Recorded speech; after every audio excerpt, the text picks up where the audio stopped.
کہ cosmic effect دیکھیے, ہمارے جسم کی حالت کو دیکھیے, ہمارے وقت کو دیکھیے, اور تیسری چیز آتی ہے ویلتھ, جس کے اوپر انسان غرور کرتا ہے, گھمنڈ کرتا ہے, جس کے لیے کوششیں کرتا ہے, اس کی حیثیت کیا ہے. جو کچھ گھر میں ہم رہتے ہیں, جو کچھ پراپرٹی میں ہم رہتے ہیں, کل کسی اور کی تھی, آج ہماری ہے. ہم یہ زوم رکھتے ہیں اور یہ مغالطے میں مبتلا ہوتے کہ یہ ساری پراپرٹی کے ہم کیا ہے, مالک ہے, ہم اس کے اونر ہے. لیکن حقیقت کیا ہے, اس دنیا میں ہر انسان میں سے کوئی انسان کوئی پراپرٹی کا اونر نہیں. ہر شخص کیا ہے, رینٹڈ جگہ پہ ہے, تھوڑے وقت کے لیے استعمال کے لیے وہ چیزیں اس کو کیا کر دی گئی ہے. تو ہم میں سے کوئی یہ سمجھے کہ جس گھر میں رہ رہا ہے وہ اس کا مالکانہ حقوق ہے, وہ ہمارا رینٹڈ ہی مکان ہے. نمبر 1 چیز, ایک نے بہت اچھا ویڈیو بنایا. اس نے یہ کیا کہ ایک چیز کو بتایا کہ اگر ہم اپنے گھر میں 100 سال کے بعد داخل ہو گئے, اگر اللہ تعالیٰ نے اگر ایسا موقع دیا, تو وہاں پہ رہنے والے ہم کو کیا کر دیں گے, باہر نکال دیں گے. تمہارا گھر نہیں, تم یہاں پہ کیوں بلا وجہ کیا کر رہے ہو, گھسے آ رہے ہو. تو دوسری چیز یہ ہے کہ یہ جو ویلتھ ہے, یہ مکان ہے, یہ دکان ہے, مٹیریلزم کی ساری چیزیں ہیں, یہ ہماری اونرشپ کی نہیں ہے, استعمال کی ہے, رینٹڈ ہے. اسی لیے اللہ تعالیٰ قرآن میں کیا فرماتے ہیں کہ اس زمین کے وارث, حقیقی وارث کون ہونے والے, اللہ تعالیٰ کی ذات ہے. جب تمام انسانوں کو موت ہوگی تو اس کے وارث اور مالک کون ہے, ابھی بھی اللہ تعالیٰ ہے. لیکن اللہ تعالیٰ نے امتحان کے لیے ایلیوژن دیا ہے کہ چلو دیکھتے کہ انسان کیا معاملہ کرتا ہے. تو تیسری چیز جو انسان کا جو مال ہے وہ. چوتھی چیز جو انسان اکثر کوشش کرتے ہیں, جس کے لیے بہت سارے لوگ آج کل عجیب طریقے کی ریل میمز بنا رہے ہیں, کہ ہم کو کسی طرح کا کوئی فیم یا نام کیا ہو جائے, حاصل ہو جائے. ہم کوئی تو نام حاصل کرے دنیا میں, اور اس کے لیے عجیب طرح کی کوششیں کی جاتی ہیں. ہم دیکھتے ہیں کہ ہر طرح کا ننگا پن, فحاشی, فیم کے 2 منٹ کے فیم کے لیے لوگ کرنے کو کیا ہے, تیار ہیں. اور پھر اسی طرح کی جو اس کو کہتے ہیں شہرت کے لیے کوششیں ہوتی. لیکن شہرت کی بھی حقیقت کیا ہے کہ کچھ جب آپ مر جاتے ہو, تھوڑے لوگ آپ کو جانتے ہیں, کچھ لوگ آپ کے بارے میں سنا ہوتا ہے, اور تھوڑے سال میں وہ بھی مر جاتے ہیں, اور آپ کا کوئی فیم, کوئی یہ باقی نہیں رہتا. کہنے کا منشا یہ کہ دنیا کے اندر ہم کو دی گیا مال, وقت, دولت, فیم, آئیڈینٹی, یہ سب کچھ کیا ہے, تھوڑے وقفے کے لیے. اس لیے اللہ تعالیٰ سورہ کہف میں فرماتے ہیں صالحات الباقیات, باقی رہنے والی چیز کیا ہے, نیکی ہے. اور نیکی کا جو سب سے پہلی چیز ہے کہ انسان جب اللہ کا بندہ بنتا ہے تو اس کا, جیسے میں نے آپ کو سٹارٹ میں بات کہی کہ پورا بندگی کا جو اسٹرکچر ہے, اس کا جو اسکیلیٹن ہے, اس کا جو, اس کو ہم کہتے ہیں نا کہ ایک بلڈنگ کے اندر جو کانکریٹ اسٹرکچر ہوتا ہے, جو اس کا مین ہوتا ہے, وہ تواضع ہے. ہم اس کو جو ہے آگے جو ہے سمجھنے کی انشاءاللہ کوشش کریں گے. دوسری چیز کی طرف ہم آگے آتے ہیں کہ جب ہم ابدیت کی بات کرتے ہیں, خدا کا بندہ ہونا یا خدا کا غلام ہونا, کہ کیا معنی ہے. ہم نے اللہ کی بندگی یا اللہ کی غلامی کو کیوں اختیار کیا. یہ کوئی ایسی چیز ہے کہ ہم کو جو ہے اللہ تعالیٰ نے بس عطا کر دی اور ہم اس پر. دیکھیں دین اسلام جو ہے نا, وہ انسان کو یہ کہتا ہے, وہ قرآن کو ترجمے کے ساتھ پڑھے گے تو کہتا ہے کہ دین آپ کی ایک عقلی چوائس ہے, آپ فکر کی بنیاد پر مسلمان ہیں. ایک شخص کا نام اگر کچھ محمد ہے تو اس سے وہ مسلمان نہیں ہوتا جب تک کہ وہ اللہ تعالیٰ کی کبریائی کا دل سے اقرار نہ کرے. ہمارے ساتھ کیا مسئلہ ہے آج کے دور میں, سمجھیے کہ آج کا جو دور ہے وہ خود کو دکھانے کا, خود نمائی کا, سیلف کے اوپر جو ہے اس کا پورا فوکس ہے. اور یہ سیلف کا فوکس اتنا خطرناک ہے کہ ہم کہیں نہ کہیں اللہ کی کبریائی کو تو مان لیتے, لیکن ہمارے حقیر ہونے کو اللہ اکبر تو بول لیتے, انا الاصغر, اور حقیقت کیا ہے, انا الصفر, ہم کچھ بھی نہیں ہے. اس بات کا احساس ہمارے ابھی تک شعور میں جاگزی نہیں ہوا. یہ ہمارے جو آج کے دور کے آپ جتنے بھی معاملات پہ ہم غور کریں گے, اور جب آپ اس کے ایج پہ پہنچیں گے, امت کے زوال کے اسباب پہ بھی پہنچیں گے, تو یہ بات سمجھ میں آتی ہے کہ اصل مسئلہ یہ ہے کہ ابدیت کا جو صحیح طریقہ کار ہے, اس کا جو اسکیلیٹن میں کہہ رہا ہوں, اس کو ہم کہیں نہ کہیں کیا کر رہے ہیں, مس آؤٹ کر رہے ہیں. اس کا ریزن کیا ہوتا ہے کہ ہم جو ہے اس بات کو تو مانتے ہیں کہ اللہ ایک ہے, اللہ بڑا ہے, اور ہم اپنی ذات کے اوپر یہ ماننے کو تیار نہیں ہوتے. کیونکہ یہ جو فوکس ہے آج کے دور کا, اس میں انسان کی پوری زندگی کا جو فوکس ہے وہ سیلف سینٹرڈنیس ہے. میں دنیا میں سارے کام جو کر رہا ہوں اپنی ذات کے لیے کر رہا ہوں, میری ذات کے علاوہ دوسرا کوئی دکھائی نہیں دیتا, اور یہ تمام چیزیں چل رہی ہوتی. لیکن قرآن کیا تصور دیتا ہے, قرآن یہ تصور دیتا ہے, حدیث میں پڑھتے کہ آپ نے کیا فرمایا کہ دوستی کرو تو اللہ کے لیے کرو, دشمنی کرو تو اللہ کے لیے کرو. عرش میں جن لوگوں کو سایہ نصیب ہوگا ان میں سے ایک کیٹیگری کے لوگ وہ ہوں گے جو صرف اس لیے ملتے تھے کہ اللہ کی محبت میں ایک دوسرے سے کیا کرتے تھے, ملتے تھے. تو انسان کے تمام تر, جیسے میں نے کہا ہے پہلے کہ اللہ کے بندے جو ہے جو چلت فرت میں نرمی برتتے, تو انسان کے تمام تعلقات کی آپس میں بنیاد کیا ہونی چاہیے, اللہ تعالیٰ سے محبت ہونی چاہیے. اور وہ نہیں ہوتی محبت کیونکہ ہم خود اپنی ذات اور اپنی نفس کی محبت میں کیا ہے, حد سے زیادہ مبتلا ہے. تو پہلی چیز تو تواضع کے بیان میں ہے کہ صرف یہ سمجھنا کافی نہیں ہے کہ اللہ بڑا ہے, بلکہ ہم کو یہ بھی سمجھنا ہے کہ اللہ تو بہت بڑا ہے, اس کی شان بہت اعلیٰ ہے, لیکن ہماری حیثیت اس دنیا میں کوئی نہیں ہے. ایک عجیب حدیث ہے جو میں نے پڑھی اور کئی لوگوں سے اس کے بارے میں پوچھا بھی, کہ جب قیامت برپا ہو جائے گی اور اس کے بعد سارے انسان محشر میں جمع کیے جائیں گے, اور جمع ہونے کے بعد کوئی معمولی عرصہ نہیں ہے. حدیث کی کتاب میں آتا ہے کہ 50,000 سال کا عرصہ ایسا ہے کہ نوع انسانی اس دھوپ میں کھڑی رہے گی اور اللہ تعالیٰ ان کی طرف دیکھے گا بھی نہیں. مطلب پورے نوع انسانی جس کے اندر اولیاء اکرام شامل ہے, جس کے اندر انبیاء اکرام شامل ہے, لیکن اللہ تعالیٰ اتنے بڑے ہیں کہ اتنی نوع انسانی جب سامنے کھڑے رہیں گی تو 50,000 سال کے بعد تو حساب کتاب شروع ہوگا. اور آج ہمارا معاملہ کیا ہے, آج ہم اس فاسٹ میں اپنے آپ کو بڑا سمجھ میں کئی ایک سیکنڈ کا بھی انتظار کرنا پڑے تو ہماری کیفیت کیا ہو جاتی ہے. اور یہ کیفیت کیوں پیدا ہوتی ہے؟ یہ کیفیت اسی لیے پیدا ہوتی ہے کہ ہم اپنی ذات میں اپنی دنیا کو, اپنے وقت کو بہت زیادہ کیا کرتے ہیں, اہم سمجھتے ہیں. اور میں نے آپ سے کیا کہا کہ وقت کی حیثیت بھی کچھ زیادہ ہمارے پرسپیکٹیو میں نہیں ہے. ہم وقت کے اندر کام کرنے کو, نیکی کرنے کو اہم سمجھتے ہیں, وقت اپنے آپ میں کوئی چیز نہیں. تو یہ یہاں پہ دوسری چیز جو ہم کو سمجھنے کی ہے وہ یہ ہے کہ پوری جو ابدیت کا خاکہ ہے اس کا اسکیلیٹن جو ہے وہ تواضع ہے. اس میں ایک چیز ہے کہ ہم اکثر سنتے ہیں کہ خشیت کو اختیار کرو. خشیت کیا چیز ہے؟ خشیت یہ ہے کہ انسان کو جب اپنی کم آئیگی کا, اپنے کچھ نہ ہونے کا احساس اللہ کے مقابل میں پیدا ہو جائے تو یہ خشیت ہے. اور خشیت کے نتیجے میں اس کی باڈی کے اوپر ایک کیفیت طاری ہوتی ہے, اس کے کندھے جھک جاتے ہیں, اس کی چال سلو ہو جاتی ہے, اس کو لوگوں سے بات کرنے کا اس کا طریقہ بدل جاتا ہے نا. اللہ تعالیٰ قرآن میں کیا فرماتے ہیں کہ وہ نماز میں خشیت کو اختیار کرتے ہیں. نماز کے لیے کو قبول ہونے کے لیے جو قرآن میں جو امپورٹنٹ چیز بیان کی گئی وہ خشیت ہے. اور خشیت کیا چیز ہے؟ اگین تواضع ہے. تو نماز کی قبولیت کے لیے خشیت اور خشیت کے لیے تواضع کا ہونا کیا ہے؟ ضروری ہے. اس کے بعد ایک تعلق بہت عجیب ہے خشیت کا اور بہادری کا. جب تک کہ انسان کے اندر ہیوملٹی پیدا نہیں ہوتی اس کے اندر بہادری بھی پیدا نہیں ہوتی. سب سے مشکل کام دنیا میں کیا ہے؟ اپنی غلطی کو کیا کر لینا؟ مان لینا. بہت بہادری کا کام ہے. اسپیشلی اگر آپ سے کوئی پبلک غلطی ہوئی ہے تو پبلک میں معافی مانگنا, جن کے ساتھ غلط کیا ان سے معافی مانگنا. کیوں مشکل ہوتا ہے ہمارے لیے معافی مانگنا؟ اور اس کی ہمت اور اتنی بہادری وہ کیوں نہیں دکھا پاتے؟ اس کا ریزن یہ ہوتا ہے کہ ہمارے اندر وہ حقیقی تواضع پائے نہیں جاتا. جب انسان کے اندر یہ ہیوملٹی پائی جائیں گی کہ میرے ساتھ بہت سارے گناہ ہوئے, میں ایک گناہوں کا چلتا پھرتا جو ایک بوجھ ہوں, تو انسان کے اندر یہ بات پیدا ہوتی ہے کہ میں اگر کسی کے ہاتھ کچھ غلط کروں تو میں اس سے کیا کر لوں؟ معافی مانگ لوں. تو ایک تعلق جو خشیت آپ کے اندر دوسری کوالٹی کو پیدا کرے گا بہادری کا. اور اس کا نتیجہ کیا ہوتا ہے؟ جب انسان اپنی غلطیوں کو ماننے والا, کریکٹ کرنے والا بنتا ہے تو اس کی پرسنالٹی اور اس کی جو کردار میں کیا ہوتا ہے؟ نکھار پیدا ہوتا ہے. وہ آج بہت سارے لیکچرز آپ سنتے ہو گے پرسنالٹی ڈیولپمنٹ کے اوپر, پورا یوٹیوب بھرا ہوا ہے, ہر جگہ یہ کرو وہ کرو وہ کرو. لیکن حقیقی جو انسان کی پرسنالٹی جو ڈیولپ ہوتی ہے وہ خاکساری کی وجہ سے اور تواضع کی وجہ سے کیا ہوتی ہے؟ پیدا ہوتی ہے. اس کے بعد ہمارے ادھر یہ دوستوں ایک اگین مسئلہ ہے کہ ہم جب علم کو حاصل کرتے ہیں تو علم کو حاصل کرنے کے نتیجے میں چاہے ہمارا علم کتنا ہی تھوڑا ہو, ہم کو لگتا ہے کہ ہم دنیا کے کیا بن گئے؟ سب سے بڑے عالم بن گئے.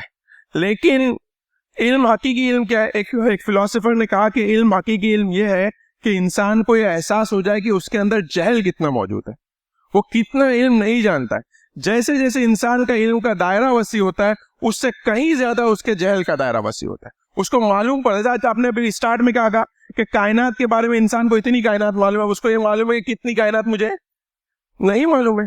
ہم جو بھی سائنس کی فیلڈ میں جاتے جہاں پہ جتنا انسان ڈسکور کرتے آتا ہے اس کو اتنا معلوم ہوتا ہے کہ اس سے کئی زیادہ چیزیں اس کو نہیں معلوم. لیکن ہمارے ساتھ چونکہ تواضع نہیں ہوتا, ہمارے اندر وہ ہیوملٹی نہیں ہوتی کہ ہم علم کو حاصل کرنے کے بعد اپنے جہل کا کیا کریں, اعتراف کریں. اسی لیے نبی کریم صلی اللہ علیہ وسلم کی بہت ہی پیاری حدیث ہے. آپ صلی اللہ علیہ وسلم نے فرمایا ہر شخص کے سر میں حکمت اور عقل ہوتی ہے جس پر ایک فرشتہ مقرر ہوتا ہے.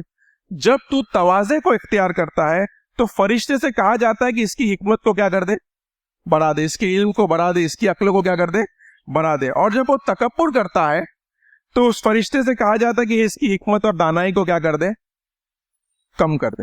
تو اگین جیسے میں نے کہا کہ سیلف امپرومنٹ کے لیے بھی آپ کو تواضع کی ضرورت ہے, علم و حکمت میں بڑھنے کے لیے بھی تواضع کی ضرورت ہے, بہادر بننے کے لیے بھی تواضع کی ضرورت ہے. یہ بہت امپورٹنٹ چیز ہے. جب ہم تواضع میں بات کریں تو اس کا ایک اپوزٹ بھی چیز ہے, وہ ہے ایگو ہے, تکبر ہے. اور تکبر کے بارے میں بے حساب بیانات آپ نے سنے ہوں گے. اور مشہور حدیث ہے آپ صلی اللہ علیہ وسلم کی, اللہ کا حدیث قدسی ہے کہ اللہ تعالیٰ فرماتا ہے کہ تکبر میری چادر ہے اور جو تکبر کو اختیار کرے گا میں اس کو کیا کروں گا, جہنم میں ڈال. میں نے آپ کو اسٹارٹ میں ایک بات کہی کہ یہ دین کا جو اسکیلیٹن ہے, یہ دین کا جو پورا سانچہ ہے وہ کھڑا ہے تواضع کے اوپر. آپ اس میں سے تواضع کو نکال لیجئے, ختم. آپ نیکی میں سے تواضع اور انکساری کو نکال لیجئے تو اللہ کے نزدیک وہ قابل قبول نہیں ہے. آپ نے مرتبہ بار حدیث سنی ہوگی کہ کوئی بھی شخص ڈھیروں نیکیاں لے کے آئے گا لیکن ذرہ برابر بھی تکبر اس کے اندر موجود ہوگا تو اس کو جہنم رسید کیا جائے گا. کیوں؟ کیونکہ تکبر کرنے والے نے عبدیت کا, بندگی کا کوئی مزہ اپنی زندگی میں نہیں چکھا. کیونکہ بندگی سراسر تواضع ہے اور بندگی کا تگا سرکشی سراسر تکبر ہے. تو تواضع ہے, انکساری, خاک ساری, یہ عبدیت کا بیان ہے. تکبر, گھمنڈ, اپنے آپ کو کچھ بڑا سمجھنا, یہ کس کا بیان ہے؟ یہ اللہ تعالیٰ سے سرکشی کا بیان ہے. اور یہ شیطان کی صفت ہے. شیطان نے بھی کون سے گناہ کیا کہ ہمارے سے ڈھیروں گناہ کر کے پہنچا؟ نہیں پہنچا. شیطان نے تو ایک ہی گناہ کیا تکبر کا, اور وہ کیا ہو گیا؟ شیطان الرجیم ہو گیا, ہے نا, شیطان مالون ہو گیا, ہے نا. لیکن ہم ابھی سوچئے کہ ہمارے کو اگر اللہ کے بندوں میں شمار ہونا ہے تو جو چیز ہمارے لیے اہم ہے کہ ہم وہ کیا کریں, تواضع کو جو ہے اختیار کریں. ایک عالم بہت پیاری بات کہتے ہیں کہ تواضع کا ایک دوسرا فائدہ یہ ہے کہ جو انسان زندگی میں تواضع کو اختیار کرتا ہے لوگ اس سے حسد نہیں کرتے. اور اس کے بالمقابل جو انسان تکبر میں مبتلا ہوتا ہے تو جس کے بارے میں اللہ تعالیٰ کی خود وعید ہوئی کہ دنیا میں ڈھیر سارے کام کر کے آئے گا لیکن آخرت میں اس کا کوئی فائدہ اسے حاصل نہیں ہوگا. لیکن کچھ الگ بھی تصور ہے ہمارے ادھر. جو تواضع کا یا انکساری کا تصور کیسا پایا جاتا ہے کہ کوئی بڑا آدمی آ گیا, کوئی منسٹر آ گیا, کوئی پیسے والا آ گیا تو ہم اس سے کیا ہو جاتے, اس کے سامنے انکساری دکھانے کیا کرتے لگتے ہیں. تو یہ سمجھ لیجئے کہ آپ سے بڑے انسان کے سامنے انکساری نہیں ہوتی, اس کو مروبیت کہتے ہیں. آپ مروب ہو گئے اس کے مال سے, اس کے عہدے سے, اس کے رتبے سے. اور بندے مومن یہ ہوتا ہے, اللہ کا بندہ یہ ہوتا ہے, اللہ عزیز کا بندہ یہ ہوتا ہے, اللہ اکبر کا بندہ ہوتا ہے کہ وہ کبھی کسی سے مروب نہیں ہوتا. یہ بات بہت اہم ہے ہندوستان کے سینیریو میں بھی کہ ہم ہندوستان میں رہتے ہیں, ایک مائنورٹی کی حیثیت سے رہتے ہیں. ہم تواضع کو تو اختیار کریں لیکن ہم مروبیت کا شکار تواضع کے نام پر نہ ہو. یہ اکثر ہم دیکھتے ہیں کہ ہمارے اندر جو ہے جب ہم کسی دوسرے قوم کے شخص سے ملتے ہیں, کسی نان مسلم سے ملتے ہیں, ہم اس سے کیا ہو جاتے, مروب ہو جاتے. مروب ہونے کا نقصان یہ ہوتا ہے کہ آپ اس کی غلط عادت کو بھی کیا سمجھتے ہیں, صحیح سمجھتے ہیں. تو تواضع مروبیت کا نام نہیں ہے. آخر میں جو چیز ہم یہاں پہ ڈسکس کرتے ہوئے یہ کہے گے کہ آدمی یہ سوچتا ہے کہ اگر میں تواضع کو اختیار کروں گا, نرمی کو اختیار کروں گا, اس کے نتیجے میں لوگوں کے نزدیک میرا رتبہ, میری حیثیت کیا ہو جائے گی, کم ہو جائے گی. اور اس کے اوپر نبی کریم صلی اللہ علیہ وسلم نے فرمایا کہ صدقے سے مال کبھی کم نہیں ہوتا. لوگوں کے ذہن میں ایک غلط تصور ہے کہ اگر ہم مال دے دیں گے کسی کو تو ہمارا مال کیا ہو جائے گا, مائنس. کسی کو دے دیا لاکھ روپے دے, میں نے 10,000 کسی کو دے, میرا کیا ہوگا, مائنس 10,000. تو نبی کریم صلی اللہ علیہ وسلم کیا بولتے کہ صدقے سے کبھی مال کم نہیں ہوتا. دوسری چیز ہے معاف کرنے سے انسان کی عزت کیا ہو جاتی ہے, کم نہیں ہوتی, بڑھ جاتی ہے. اور تیسری چیز یہ ہے کہ کوئی شخص صرف اللہ اور اللہ کے خاطر تواضع اور انکساری کو اختیار نہیں کرتا مگر اللہ تعالیٰ اس کے مقام کو کیا کر دیتے, بلند کر.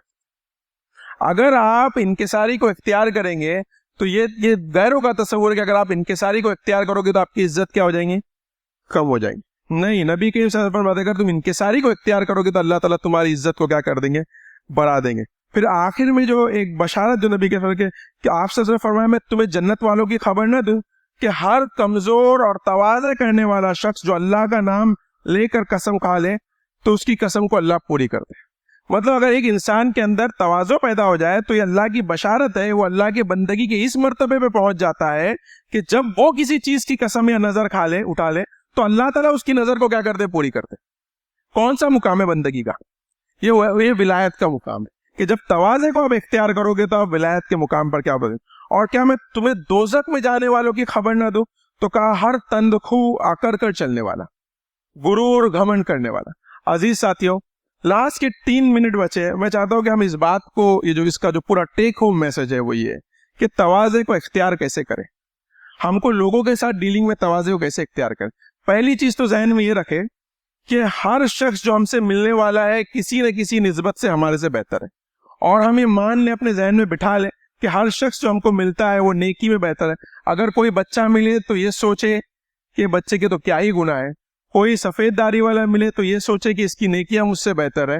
اور ہر انسان کے خیر کے پہلو پر کیا کرے؟ انسان نظر رکھے. اور خود کی ذات کے بارے میں کیا معاملہ رکھے کہ ہر برائی جو اس سے چھوٹی سی چھوٹی صادر ہوتی ہے اس کے بارے میں اس کو لائٹلی نہ لے, اس کو اپنے ذہن میں ہمیشہ تازہ رکھے اور استغفار کرے. تو اس کو سمجھ میں آئے گا کہ اس نے جو زندگی گزاری اس میں کتنے سارے گناہ کیے. ہمارا معاملہ کیا ہوتا ہے کہ ہم دوسروں کی برائیوں پہ نظر رکھتے اور خود کی اچھائیوں کو اپنے ذہن میں کیا رکھتے؟ تازہ رکھتے. یہ ایک بہت ہی آسان ٹرک ہے کہ آپ لوگوں کے ساتھ جو ہے بہتر ڈیل کر پاؤ گے.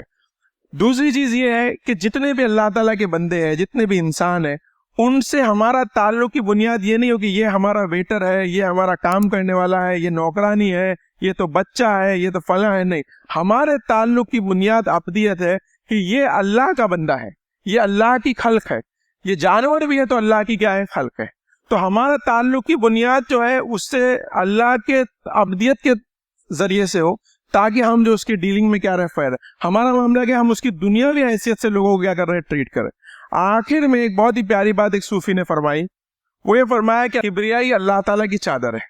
اللہ تعالیٰ کے پاس ساری تمام تر چیزیں ہیں, اور بندے کے پاس لیکن صرف ایک ایسی چیز ہے جو اس کے حضور وہ پیش کر سکتا ہے, اور جیسا میں نے آپ سے کہا کہ وہ صرف اور صرف تواضع ہے.